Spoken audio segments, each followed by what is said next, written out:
토론자로 옴리 샌더 박사님이 계십니다.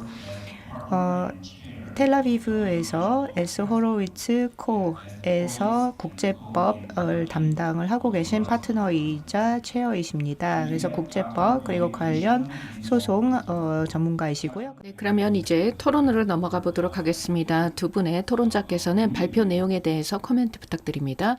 네, 차장님 친절한 소개 말씀 감사드립니다. 그리고 대한민국 외교부 측에 그리고 국제해양법재판소와 대한국제법학회 측에 감사의 말씀을 드리고 싶습니다.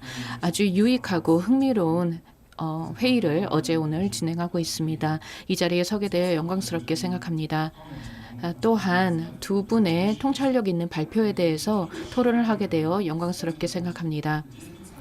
특히 이 협약하에 분쟁 해결 절차는 지난 30년 동안 성공적으로 진행이 되어 왔습니다. 그런데 한 가지 흥미로운 것은 포르토 교수님께서 잘 보여주신 대로 지속성과 유사성에 대해서 말씀해 주신 반면 또 란도 박사님께서는 차이점에 대해서 말씀을 해 주셨기 때문에 여기에 대해서 추가적으로 6가지 점에 대해서 말씀드리고 싶습니다. 첫 번째로는 분쟁 해결 수단의 선택과 관련된 것입니다. 사실 포럼 쇼핑이라는 용어가 오래 되었다라는 것을 볼 수 있습니다. 원래 처음에는 정당한 수단을 우회하여 자신들에게 유리한 수단을 선택하려는 조금 안 좋은 그런 뉘앙스를 가지고 있는 표현이었습니다. 그리고 일종의 게임이라고 여겨졌죠. 하지만 포럼 쇼핑이 이제 더 이상 부정적인 의미를 갖고 있는 것은 아닙니다.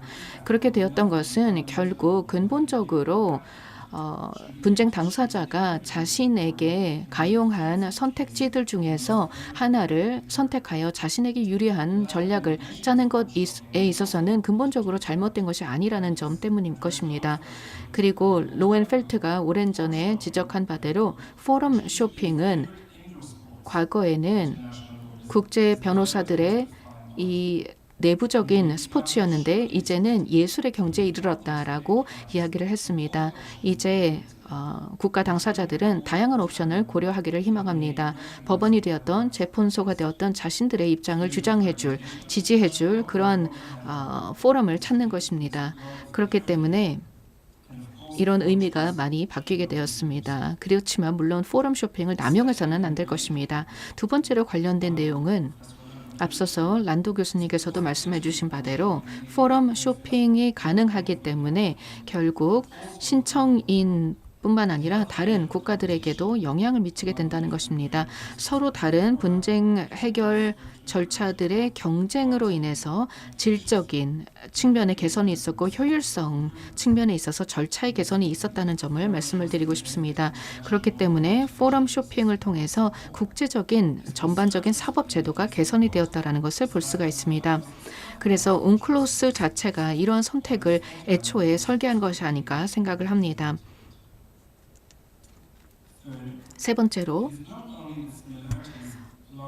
유사성이 차이점보다는 더 커지게 되었다는 포르토 교수님의 말씀이 있었는데 분쟁 해결 절차들 간의 절차 구조는 다른 여러 수단들과 비교해 볼 수가 있겠습니다. 웅클로스에 해당하는 것도 마찬가지입니다. 특히 조정과 관련된 부분입니다. 조정은 어찌 보자면 이 강제적인 절차와 유사해지게 되었습니다. 특정한 사례에서 이 경력이 많은 그러한 조정인을 모으게 되었고 그리고 이들은 국제 변호 전문가로서 따라서 중재 재판과 유사하게 진행이 되었습니다. 호주가 이후에 이 절차에 대해서 반대를 하면서 이러한 위원들의 권한이 충분히 있는지에 대해서 문제 제기를 하였고 그리고 나서 이후에 이 권한과 관련해서 헤이그의 이 평화 궁전에서 이 관련된 논의를 진행한 바 있습니다.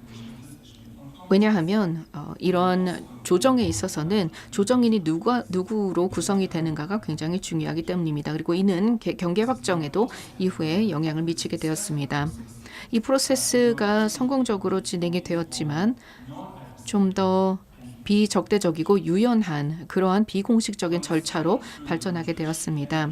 물론 사법적인 절차 그리고 강제적인 절차는 다양한 방식에서 유사하게 수렴이 되고 있지만 너무 이 부분을 강조해서는 안 될 것이라고 생각이 됩니다. 왜냐하면 여전히 차이점들이 있고 중대한 차이점들이 있기 때문에 이로 인해서 분쟁 당사자가 실제로 포럼 쇼핑을 할 만한 요인이 발생을 할 수도 있습니다. 이 부분도 우리는 기억해야 될 것입니다.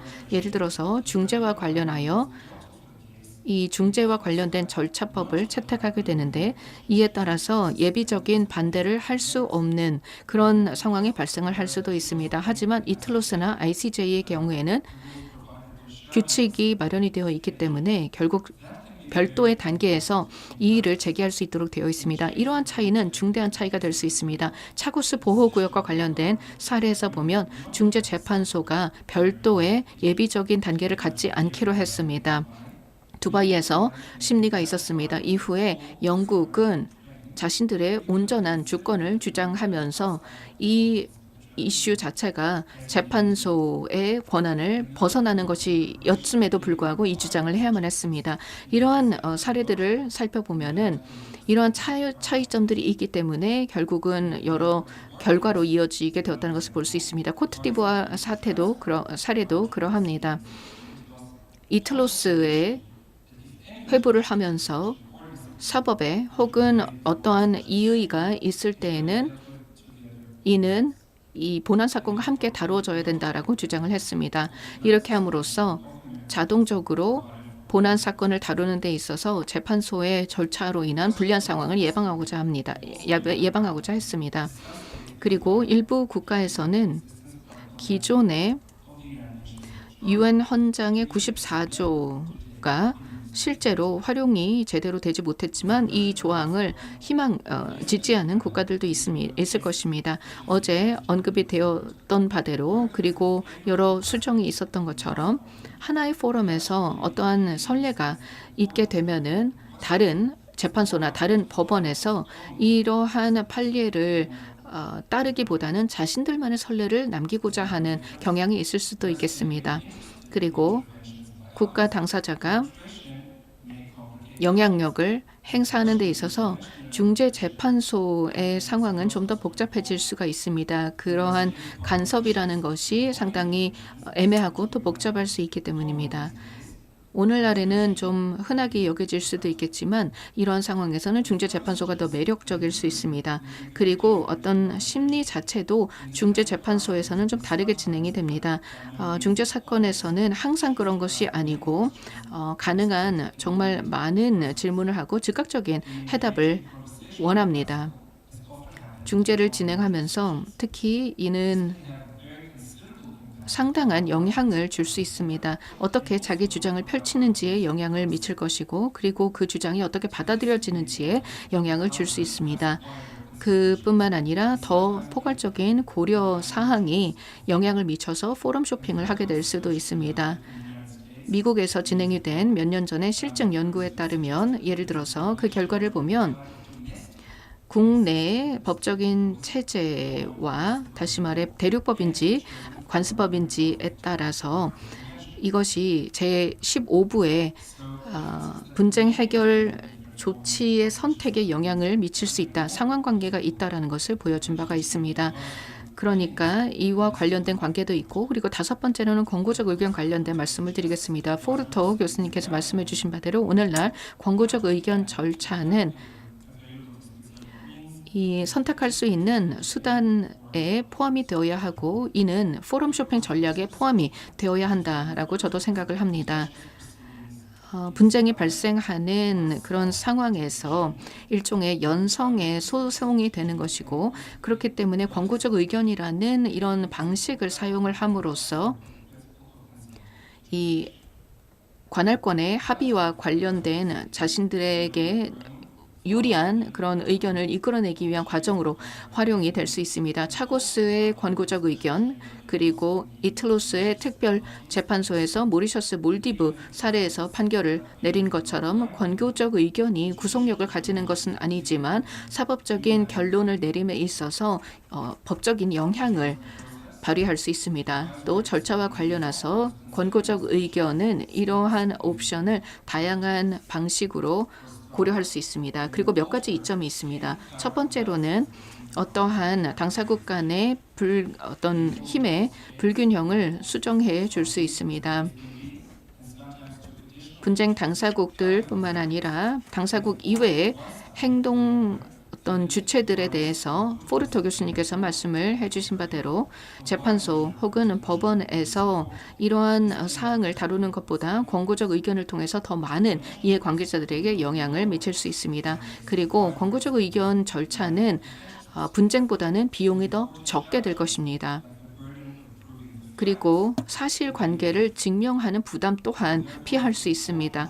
따라서 재판소나 법원 입장에서 기억해야 할 것은 권고적 의견이 당사자로 하여금 동일한 절차적인 보호를 제공하는 것은 아니라는 점입니다. 분쟁 사건의 경우에는 사건에 대해서 사실관계를 확인을 하고 여러 가지 점들을 검토해야 된다는 점을 차이로 볼 수가 있겠습니다. 마지막으로 분쟁 해결 제도를 웅클로스에서 가지고 있으며 이는 지금까지 비강제적인 절차를 포함하고 있으며 비강제적인 절차들도 분쟁 해결에 중요한 역할을 해왔습니다. 그리고 재판소와 ICJ가 적극적으로 활용이 되지 않은 상황들이라고 할지라도 이러한 옵션들이 존재한다는 것 자체가 효과적인 분쟁 해결에 기여했다고 생각합니다. 웅클로스 하에서의 분쟁 해결 체계는 따라서 사례들로만 판단을 해서는 안 된다고 생각합니다. 네, 오늘 많은 이야기가 있었지만 여기까지 마무리하도록 하겠습니다. 감사합니다. 네, 감사합니다. 샌더 박사님 아주 흥미로운 관찰을 해주셨고 토론에 기여해 주셔서 감사합니다. 그다음에 두 번째 토론자는 모드 노히샴 빈 모드 유소프 박사님이십니다. 지금 말레이시아 외교부 해양부 차관보를 맡고 계십니다.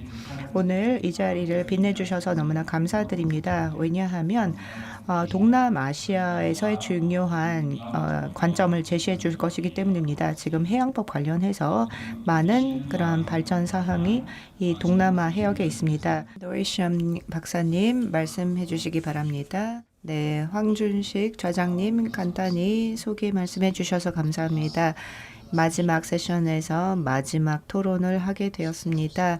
사실 좀 부담스러운 자리지만 최선을 다해 보겠습니다. 이 기회를 빌어서 대한민국 외교부 측에 감사드립니다. 또한 국제해양법재판소 그리고 대한국제법학회에도 이 중요한 회의를 주관해 주신 데 대해서 감사 말씀을 드립니다. 아름다운 도시 서울에서 열리고 있습니다. 또 한국 외교부에서 저를 또 따뜻하게 맞이해 주셔서 감사드립니다. 정말 초특급 대우를 받았습니다. 예, 그러면 제가 사실 또 말레이시아 외교부의 일을 하고 있고 또 말레이시아 정부에서 일을 하고는 있지만 그렇다고 해서 제가 말레이시아 정부의 어떤 공식적인 입장 아니면 말레이시아 외교부의 공식적인 입장을 말씀드리는 것은 아니고 개인적인 사견을 말씀을 드리도록 하겠습니다. 마티아스 포르토 교수님 그리고 마시모 란도 교수님께서 이 분쟁 해결에 대해서 말씀을 해주셨는데요. 우선 포르토 교수님 훌륭한 발표 잘 들었습니다.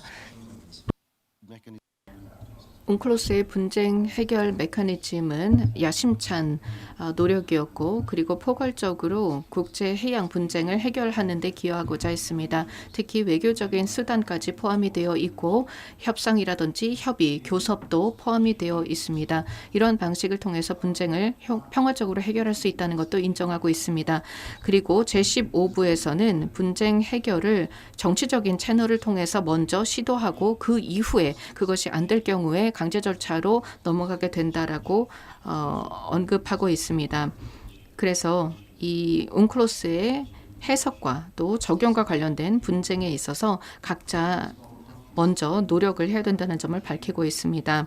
양자 간의 협약이냐 교섭이나 합의 등을 통해서 해결을 할 수 있을 것입니다. 웅클로스 당사자들은 이러한 분쟁 해결 메커니즘은 일종의 패키지 딜이 되어야 된다라고 생각을 했고, 그리고 운클로스의 제15부에 대한 굉장히 복잡한 분쟁 해결 시스템을 살펴보면 전통적인 합의에 기반한 해결뿐만 아니라 강제 절차까지 다 포함을 하고 있습니다. 이러한 관점에서 당사국들이 발휘할 수 있는 유연성이 있다는 것입니다. 제1절을 보면은 제15부의 제1절을 보면은 당사국들은 다양한 옵션을 활용을 할 수 있고 운클로스 내외에서 활용을 할 수 있다고 되어 있습니다. 그래서 당사국들은 다양한 방식으로 이 발생하는 분쟁을 해결할 수 있다라고 되어 있고요. 강제적인 절차를 무조건 사용을 해야 되는 것은 아닙니다. 운클로스의 이러한 조항들을 살펴보면 구조적인 방식으로 이 협약의 해석이나 적용 관련된 분쟁을 해결할 수 있도록 유도하고 있습니다. 그리고 이와 관련하여 어떤 포럼이 어떠한 방식이 적절할 것인가는 이제 주제라든지 아니면 관할권에 따라서 달라지게 됩니다. 그리고 실제로 이렇게 방법이 다양하기 때문에 어떤 측면에서는 당사국들이 불확실성을 가지고 어떠한 방식으로 어떠한 절차에 기대해야 하는지를 판단하기가 어려워질 수 있다라는 그런 점도 있습니다. 예를 들어서 당사국이 분쟁 당사자들과 함께 아주 긴 그런 협상을 하게 되는데 이럴 때 외교적인 분쟁이 발생을 할 수 있습니다. 이렇게 다양한 포럼을 고려할 수 있다라는 점 때문에 포럼 쇼핑이 발생을 하게 됩니다. 당사국들은 자신들이 생각하기에 가장 유리한 결과를 도출해 낼 수 있는 그런 포럼을 찾게 될 것입니다. 즉 분쟁 절차의 어떤 투명성이나 공정성을 고려하기보다는 자신들의 입장을 고려하게 될 것입니다. 어떤 중립적인 혹은 객관적이고 형평한 해결에 이르지 못할 그런 위험이 있다는 것입니다. 당사국이 어떤 포럼을 선택을 하느냐에 따라서 결론이 달라질 수 있고 그렇게 되면은 해양법의 국제적인 적용에 있어서 일관성을 해치게 될 위험이 있을 것입니다. 그리고 이렇게 되면 분쟁 해결을 할 때 한 방식이 아니라 여러 방식을 동시에 진행을 할 수도 있습니다. 다시 말해 동일한 사안에 대해서 서로 다른 분쟁 해결 절차에 기댈 수 있다라는 점입니다. 그리고 따라서 운클로스뿐만 아니라 다른 여러 양자 조약이나 국제 조약을 기반으로 해서 분쟁 해결을 하려고 했고 할 수 있고 그렇게 되면은 여러 상충하는 동일한 사건에 대해서 상충하는 판결이 내려질 수도 있으며 그렇게 된다면 운클로스의 해석이나 적용에 관련된 일관성이 깨질 수 있다라는 것입니다. 이러한 상황에서 다양한 당사국들이 여러 절차에 대한 비용을 분담을 해야 하고 이는 중첩적인 부담으로 이어지게 될 것이고 비효율을 초래할 수 있습니다. 이는 개도국에게는 어려운 점이 될 것입니다. 선진국보다는요. 이렇게 동시에 서로 다른 분쟁 해결 절차를 진행하게 된다면 이는 분쟁 당사국들 간의 긴장과 갈등을 강화할 수 있을 것이고 그리고 특정 당사국이 특정한 포럼에서의 해결 판결을 받아들이지 못하고 반대하며 다른 다른 쪽에서 나온 판결을 더 지지할 수 있습니다. 따라서 이러한 방식을 진행을 하면서 특정 판결이 나오기 전에 다른 판결을 지연시키는 이런 전략을 취할 수도 있다라는 것이고 그리고 여러 재고려 내지는 협상이 이루어질 수도 있다라는 점도 말씀을 드리고 싶습니다. 좀 더 특별한 분쟁 해결 절차는 비용이 많이 들기 때문에 예산이 많이 들어갈 수도 있습니다. 이러한 상황에서 작은 국가들 그리고 개도국들의 경우에는 이러한 비용을 감당하기에는 부담을 느낄 것입니다. 이러한 방식으로 분쟁 해결을 하려고 하다 보면은 결국은 선진국들에게 유리하고 또 선진국들은 변호사들이나 법률 전문가들을 더 많이 확보하고 활용할 수 있고 비용도 부담을 할 수 있기 때문에 그런 상황에서 불리한 환경이 마련이 될 수가 있습니다. 포괄적인 운클로스의 분쟁 해결에 있어서 효과성을 높이기 위해서는 반드시 원칙 주권 관련해서 일관성을 유지할 수 있도록 노력하고 그리고 당사국들이 적절한 분쟁 해결 방식을 사용할 수 있도록 해야 합니다. 현재의 프레임워크는 유연성을 제공을 하지만 여전히 도전 과제가 있습니다. 지속 가능한 준수 그리고 국가가 어떤 포럼을 선택할 것인지에 대한 정치적인 그런 의제 등에 대해서 우리는 고려해야 될 것입니다. 네, 그다음에 란도 교수님에 대해서 말씀을 드리자면 관할이 또 확대되었다 아니면 또 축소되었다. 이것은 계속되는 논의 주제입니다. 국제해양법에서 그렇습니다. 이런 트렌드를 여러 가지 방법으로 이해할 수 있습니다. 어떻게 법적으로 발전했는가 그리고 또 어떻게 이 협정의 조항들을 해석하느냐입니다. 좀 더 복잡한 프레임워크 하에서 이런 국가들의 의무와 책무를 해양을 사용하는 것 NPCA 그리고 또 가끔은 해석을 할 때 이 관할을 해석을 할 때 원래 의도했던 것보다 더 확대되게 되었습니다. 아무래도 새로 대두되는 현안들 예를 들어서 환경, 해양자원 안보에 대한 새로운 현안들이 대두돼서 그렇습니다. 남중국해 2006년 이 경우에는 관할을 이 해양 경계에 대해서 주장을 하게 되었고 여러 협정의 조항들을 보게 되었습니다. 물론 이 다른 측이 중재 합의를 하지 않았어도요. 웅클로스에서 전통적인 해양 문제에 대해서 다뤘습니다. 영해라든지 경제수역 그리고 대륙붕. 그런데 최근 들어서는 이 재판소에서 새로운 영역으로 확장하고 있습니다. 해양법에서도 특히나 해양환경보호라든지 지속가능한 어업관리 그리고 항행자유 등이 신규 분야입니다. 이런 경우에는 재판소에서 웅클로스 조항을 해석을 할 때 관할이 좀 더 확대되게 됩니다. 이는 기후변화 권고적 의견에서도 볼 수 있습니다. 절차상의 15부를 봤을 때 재판소는 양측 간의 주장을 듣게 될 수도 있고요. 또 특정 사안에 대해서는 옵트아웃 할 수 있습니다. 안보나 국방 관련된 것에서요. 이 전반적인 구조를 봤을 때 이 가능한 곳에서는 재판소가 관할을 주장할 수 있습니다. 더 많은 국가들이 이런 분쟁 해결 과정을 더 사용을 하게 되면 결국 이 재판소의 범위가 더욱더 확대되게 됩니다. 광범위하게 봤을 때 국제법은 계속해서 변화하고 있습니다. 기후변화, 생물 다양성, 또 글로벌 쇼핑 등을 다루고 있고요.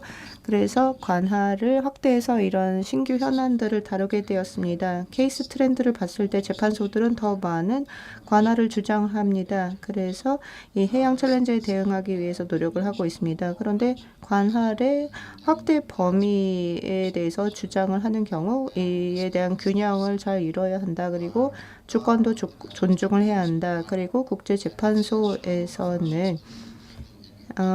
이 해양법 웅클로스를 해석을 하고 적용을 할 때 집행을 잘 해야 된다. 그리고 또 국가의 주권을 존중을 해야 한다. 웅클로스의 분쟁 해결이 제대로 지속되기 위해서는 국제법원, 국가, 다른 이해 당사자들 간에 계속 대화를 나눠서 효과적이고 균형 있는 해양 거버넌스를 해야 할 것입니다. 감사합니다. 네, 감사합니다.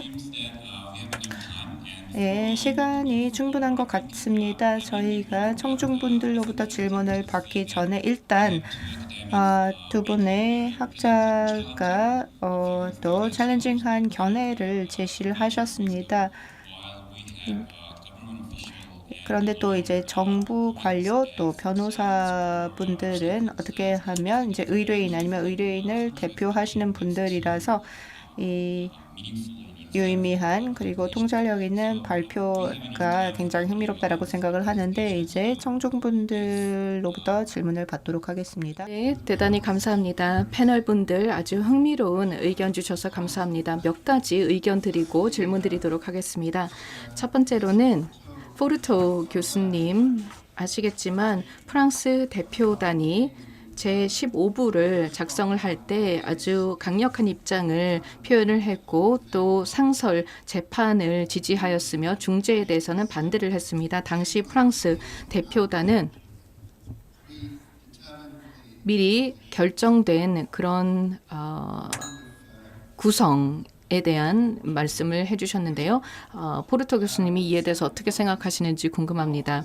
두 번째로는요.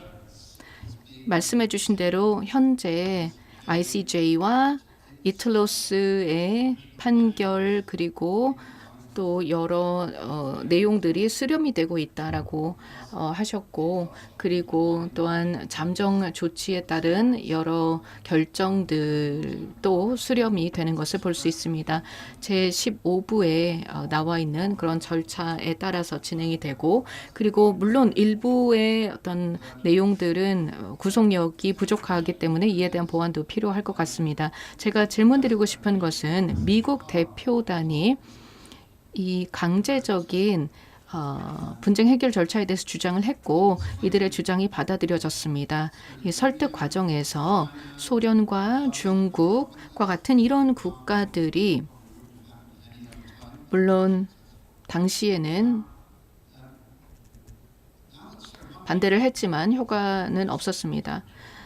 자, 이 상황에서 국제관습법을 살펴보면 당사국인가 비당사국인가는 결국 강제 절차의 그 지배를 받는가의 차이라고 볼 수가 있겠습니다. 그렇다면 질문은 이러한 놀라운 그리고 긍정적인 이 강제 절차가 과연 부정적인 영향을 미치지는 않았을까 생각해 볼 수 있을 것 같습니다. 이 당사국이 되기를 거부한 국가들의 경우에는 특정한 사건에 대해서 불만이 있었을 수도 있고 여러 가지 이유로 이 당사국이 되기를 거부했을 텐데 이런 강제 절차가 있기 때문에 비당사국이 당사국으로 가입하는 것을 주저하는 것이 아닌가 생각해 볼 수 있습니다. 미국이 현재 당사국이 아니지요. 이들은 이러한 강제적인 분쟁 해결 절차에 대한 우려를 가지고 있습니다. 이는 사실 웅클로스의 중요한 부분인데 말이죠. 네, 감사합니다. 다음 마이크 넘겨주시죠. 네, 매우 흥미로운 발표 두 분 잘 들었습니다. 서로 상보적이었고 또 서로 대립되는 그런 의견이었는데요. 세 가지 말씀을 드리겠습니다. 우선 샌더스 박사님 동의합니다. 헬스 컴퍼티션이요. 만약에 우리가 한 경우에 이 해양법 관련한 사안을 독점하는 것은 건전하지 않다라고 생각을 합니다. 독점 대신 이렇게 경쟁이 많은 것이 더 바람직하다라고 생각을 하며 또 재판부와 중재법원에서 그만큼 더 동기부여가 돼서 고품질의 서비스를 제공을 하게 될 것입니다. 이런 권고적 의견 포함해서요. 그리고 이와 관련해서 물론 많이 수렴이 되고는 있습니다. 그리고 이 각 기관에서 내리는 판단들이 다 수렴하고는 있지만 그래도 포르토 교수님이 말씀을 하셨듯이 이 외대륙붕 이슈라든지 또 그런 사례는 예를 들어서 소말리아, 케냐 사건이 한편으로 있을 거고요. 모리셔스, 몰디브가 다른 한편에 있을 것입니다. 이 경우의 상황은 물론 각각 달랐습니다. 과학적인 그런 상황은 달랐지만 ICJ의 이틀로스의 판단은 각각 달랐습니다. 그리고 이것을 존중하기 위해서는 결국 로빈슨 재판관의 반대 의견을 볼 필요가 있다라고 생각합니다. 그리고 또 더너휴 소장 프레지던트도 의장님도 의견을 우리가 봐야 하는데 이틀로스의 의견을 반영을 했습니다. 그래서 이 두 개의 판결을 비교하는 것이 유용했고요. 물론 설 마이클 님이 어제 다르게 주장을 하셨지만 또 이렇게 또 생각을 해볼 수도 있을 것 같습니다. 상당히 큰 차이가 니카라과 콜롬비아 쪽에 그리고 벵갈만 쪽에 아이톨로스 그리고 중재재판부의 그런 판단의 차이가 있었다라고 볼 수 있고요. 그리고 또 결국 이런 법리 그리고 판례들을 살펴보면서 포럼 쇼핑을 할 때 어디가 더 유리하다 이런 것들을 볼 거라고 생각합니다. 그래서 이렇게 경쟁이 많은 것이 매우 건강하고 건전하다라고 생각을 합니다. 어제 제가 기조 발표하면서 말씀을 드렸는데요. 우리가 논의하고 있는 것과 맞아떨어지는 트렌드가 있는데 중재재판부에서 이틀로스로 더 많은 사건이 가고 있습니다. 이게 자연스럽게 움직이고 있습니다. 왜냐하면 그 어떤 케이스에서든지 양측이 3명의 남은 그런 중재자가 협의를 못하게 된다라면요. 그리고 이런 협의 과정에서 결국 이 케이스가 이틀로스 쪽으로 넘어오게 되는 경우가 많았습니다. 합의를 이루지 못했기 때문에요.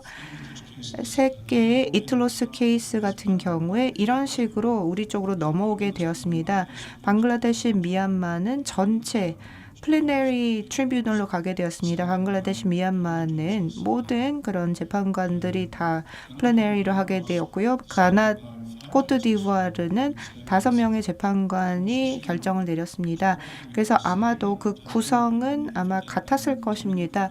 계속해서 NX arbitration이어서도 이제 같았을 것이고요. 그 다음에 모리셔스, 몰디브 사건 같은 경우에 결국 9명의 특수 재판부가 구성이 되었었습니다. 그 중에 한 측이 이제 풀 트리뷰널을 원했는데 다른 반대 측에서는 좀 특수한 5 그 재판부를 원해서 결국 이제 9명의 재판관이 있는 특수 재판부를 구성을 하게 되었습니다.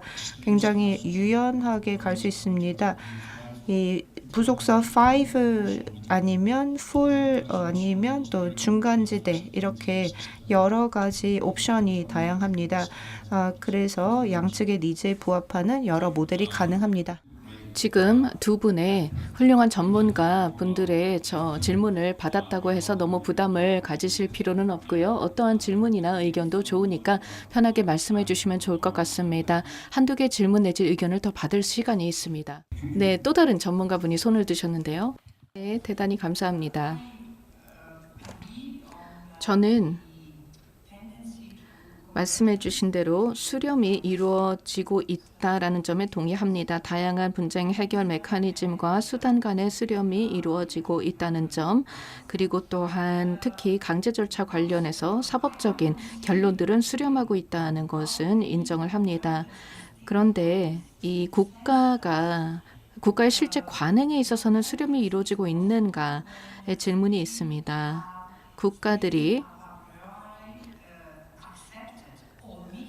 모든 어떤 분쟁 해결 수단 절차들을 사전에 수용하고 진행하고 있는가라고 생각해 봤을 때 국가들은 여전히 사후 동의의 방식을 선호하는 것 같습니다.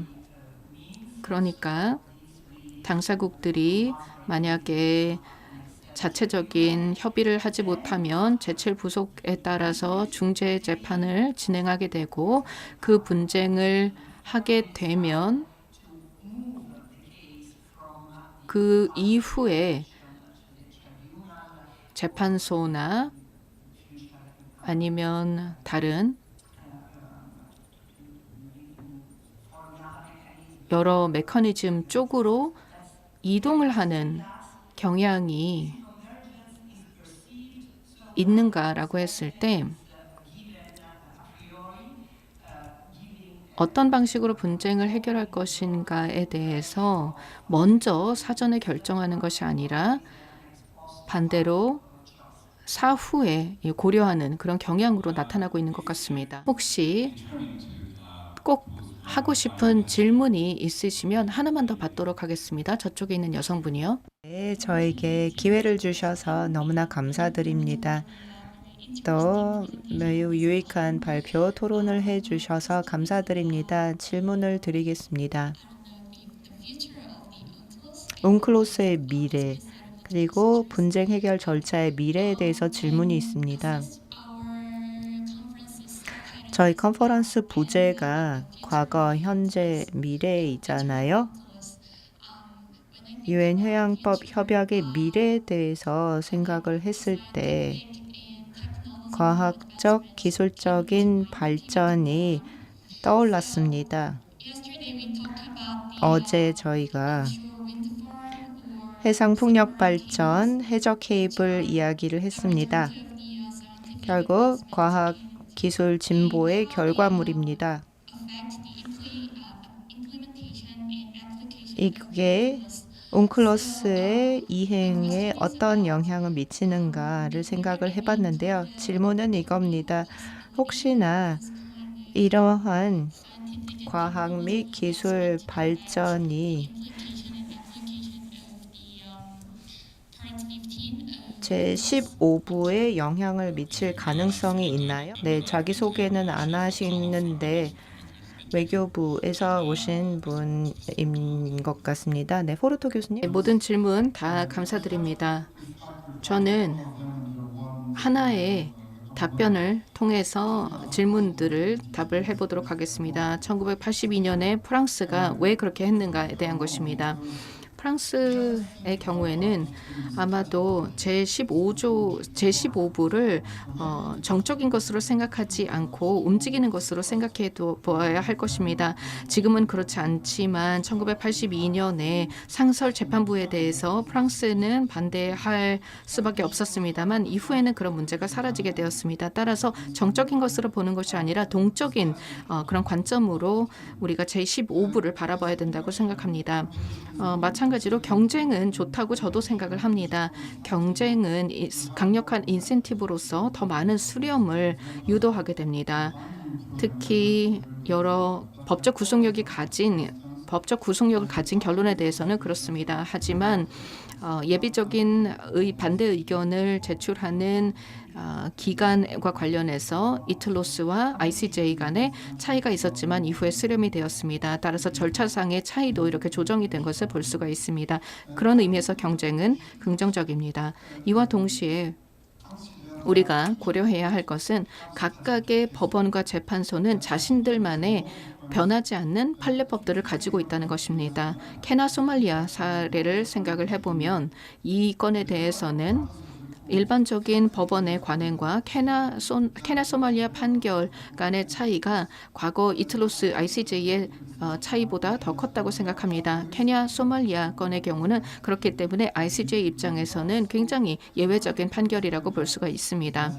따라서 ICJ와 이틀로스가 이 건에 대해서 어떤 해석을 내놓을 것인가에 대해서 이는 다양한 법리가 적용이 된 사례이기 때문에 차이가 있다고 보겠습니다. 또한 실제 국가의 관행에 대해서 생각해보고 당사국이 분쟁 해결에 대해서 어떻게 접근하고 있는가를 보면은 물론 재판소마다 법원마다 차이가 있는 것을 볼 수가 있습니다.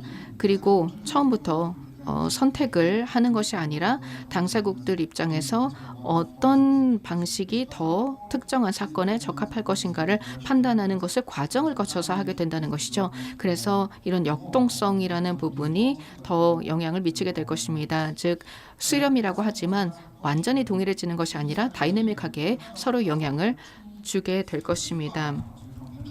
저희 협약의 제235조의 2항을 보면은 제12조의 해양환경 제12부의 해양환경 보호와 관련된 내용이 담겨 있습니다. 국가들은 책임을 가지고 협력해야 한다라고 되어 있고 분쟁을 해결하기 위해 노력해야 된다라고 되어 있습니다. 따라서 여기에서도 진화의 여지가 있습니다. 그리고 이는 바로 제235조 3항에서 고려가 되었던 부분입니다. 이러한 조항들을 통해서 아까 말씀을 해주신 이런 이슈들을 해결하는 데 여지가 있다고 생각합니다. 다음으로 랜더 교수님. 네, 감사합니다. 짧게만 말씀드리겠습니다. 2개만 말씀드리겠습니다. 저도 질문을 해도 되나요? 네, 좋습니다. 네, 2가지 말씀드리겠습니다. 첫 번째는 국가 관행입니다. 국가가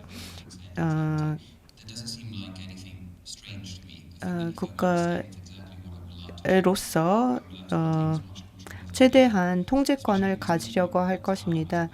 특히나 발표에서 말씀을 드렸듯이 국가들이 exempt consent를 흔히 주지 않습니다. 이 제3자 분쟁 해결에 대한 그런 backlash가 있었던 것 같은데요. 결국 마이클 경이 얘기를 하셨듯이 한때 일어났다가 다시 일어나지 않는 것 같습니다. 결국 이제 한번 지켜봐야 될 것 같고요. 그 다음에 언클로스 분쟁 해결 절차의 미래를 과학기술 진보 측면에서 살펴봤을 때 언클로스의 재판소에서 뭔가 이제 새로운 걸 할 수도 있는데요. 협정의 289에서 전문가들을 이틀로스에서 섭외를 한다. 그래서 특정 분쟁 해결에 섭외를 한다. ICJ에서 또 비슷한 조항이 있는데요. 물론 어느 정도까지 이 인물들을 활용할 수 있는가가 있는데 사실 아직은 이렇게 전문가들이 섭외가 안 됐는지 모르겠습니다. 왜냐하면 굉장히 복잡한 과학 기술 전문 지식을 요하고 있습니다. 특히나 이제 대륙붕 200헬이 넘어서 핵정을 할 때요. 물론 CLCS가 있습니다. 이걸 활용을 해야 한다라고 생각을 합니다. 그런데 저는 실무가가 아니라 학자니까 제가 너무나 이론적인 얘기만 할 수도 있습니다. 질문을 샌더 교수님께 드려보도록 하겠습니다. 미국에서 수행을 했던 그 연구에 대해서 언급을 하셨는데요. 대륙법과 영미계법의 국가에 따라서 어떠한 분쟁 절차를 선택을 하는가에 상관관계가 있다라는 그런 논문이었습니다. 그리고 이는 일반적인 재판소보다는 중재재판소를 선호한다라는 것으로 나타난 것 같습니다. 제가 뭐 잘못 이해했을 수도 있겠지만요.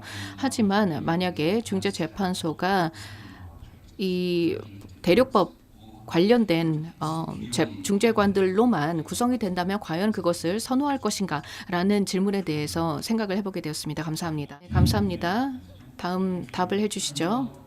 네, 물론 중재에서는 중재관을 선택을 할 수 있습니다. 그렇기 때문에 대륙법계를 해당을 한다면 대륙법계 쪽의 중재관을 선택을 할 수 있겠죠. 네, 이 마지막 질문에 대해서 답을 하면서 뉴욕에서 이 협상하는 과정에서 있었던 일을 말씀을 드리도록 하겠습니다. 과학기술이 발전함에 따라서 법원에 영향을 미치고 또한 의사결정, 중재와 재판의 의사결정에 영향을 미친다라는 점을 지적을 했습니다. 그러면서 일부 사람들은 이 초안에 나와 있는 이런 용어를 마음에 들어하지 않고 다른 용어를 제안하는데 또 다른 대표단은 결국 같은 단어다, 용어가 같다라고 이야기를 했습니다. 즉 용어에 어떤 차이가 있어서 그 단어 하나를 놓고도 계속해서 논쟁이 진행이 되었는데 챗GPT한테 물어보자라는 이야기를 누군가 했습니다. 챗GPT한테 이 두 단어가 같은 뜻이냐라고 물어봤더니 어떤 답이었냐면 그렇다라고 했습니다. 그래서 인정을 했습니다. 그래서 그 단어가 들어가게 되었습니다. 그러니까 결국 그 조항의 해석에 대해서 분쟁이 발생을 하게 된다면 어떻게 이 챗GPT의 판단을 고려하게 될 것인가를 생각해 보게 됩니다. 이것을 보면 결국 우리의 실제 관행에 기술의 영향을 미칠 수 있다는 점을 생각해 보게 됩니다. 감사합니다. 네, 포르토 교수님, 또 토론자의 질문 없으신가요? 네. 좋습니다. 모두 감사드립니다. 굉장히 좋은 기회였습니다. 이 운클로스 하의 분쟁 해결 제도의 과거, 현재를 살펴볼 수가 있었습니다.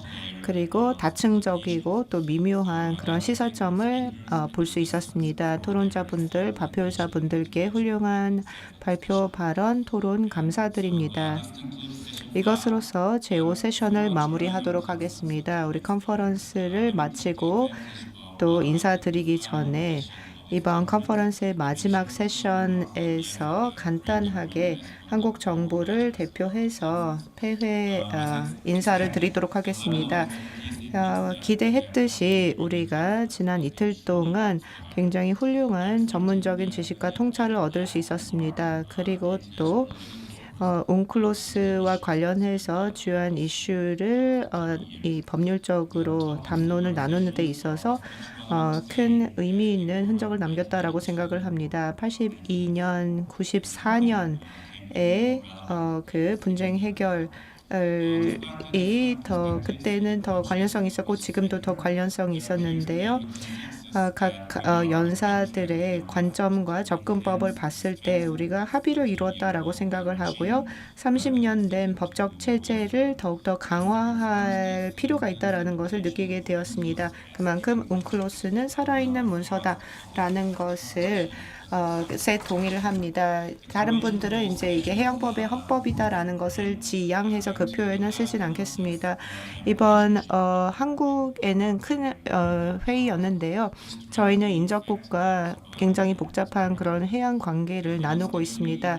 이 해양 관계가 우리의 생존과 또 번영에 큰 영향을 미치는데요. 이 법적 프레임워크가 저에게 제공하는 그런 레버리지와 법적인 완정성이 우리에게 큰 힘이 되고 있습니다. 다른 당사국들과 마찬가지로 저희도 웅클로스를 강력하게 지지하고 있고요. 그리고 일본과 중국과 함께 우리가 협정의 제74조, 83조라는 프레임워크 하에서 계속 협력을 하고 있습니다. 내년에 저희가 또 제10회 해양법 국제학술회의를 열게 될 텐데요. 계속해서 정부의 당사자들, 전문가들의 또 고견을 청해 듣는 그런 좋은 기회가 되기를 바랍니다. 국제해양법 재판소 대한국제법학회 측에 다시 한번 감사의 말씀을 드립니다. 수고해 주신 발표자, 토론자, 청중분들께 훌륭한 발표, 토론 그리고 적극적인 참여 감사드립니다. 안전하게 본국으로 귀국을 하시기 바라고요. 또 다음번에 한국에서 뵙게 되길 희망합니다. 감사합니다. 대단히 감사합니다. 황 국장님 그리고 함께해 주신 연사 여러분들께도 감사드립니다. 다시 한번 큰 박수 보내주시기 바랍니다.